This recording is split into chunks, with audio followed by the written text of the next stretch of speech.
Hey everybody, well here we are. We are underneath the shipping container. Yes, underneath. This has given me an opportunity to show you guys what I have done and what I am currently doing for the outside supports. So what you're looking at there, that is one of the corners. I buried cinder blocks 4.5, 5 feet down. Rebarred them, filled them with concrete, and brought them approximately 3 blocks up from ground level, depending on where we're at, simply because I'm throwing this kind of on the edge of a slope. So sorry for the speed of movement, but for this edge we don't have quite as much ground height. But I wanted to keep the container up off the ground as much as possible without being too ridiculous. A, because where I live there's a lot of critters, and if a critter gets underneath and me or my dog can't get underneath, well, it's gonna stay there. So this way we can make sure nothing lives underneath the shipping container garage, and also keep it away from moisture, because part of the edge of my backyard is part of a 100-year floodplain, and even though the garage is not in it, depending on our lovely weather, sometimes we will still get water all the way up here.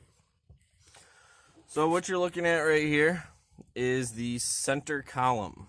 So again, this one goes 4 feet down. I got a couple bricks coming up here, poking out. I left a little room just so I had enough to wiggle the shipping containers over it to get the back one on. But right here, we are about to weld the 2 of them together in the center here with this fine piece of steel. Again, that I probably paid a nickel for.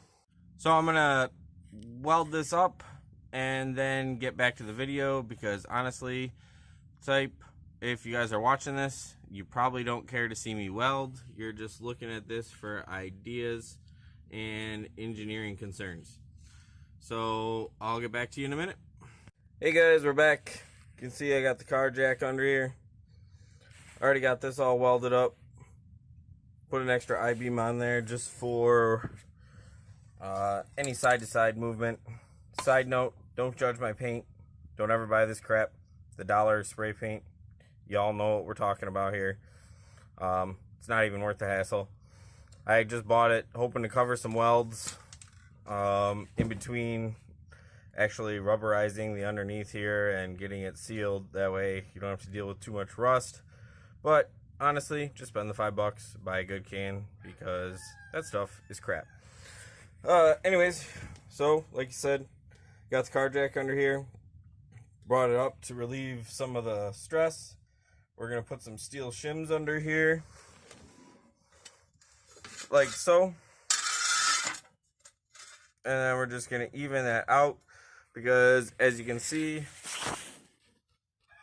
we got a little bit of an angle there, and that is because the soil that I'm working with is clay. Lovely crap. Hardens like concrete once it's compacted and dried out, but until then it's like a wet sloppy mess as soon as you get any rain in there. Well, a couple days after I poured my footings here, it rained for a day, and 2 of the supports kind of shifted a little bit, and so it's just something you kind of got to deal with.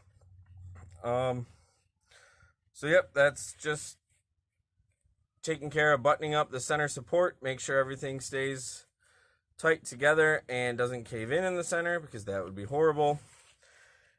And after this, I can start putting some of the heavier stuff in there.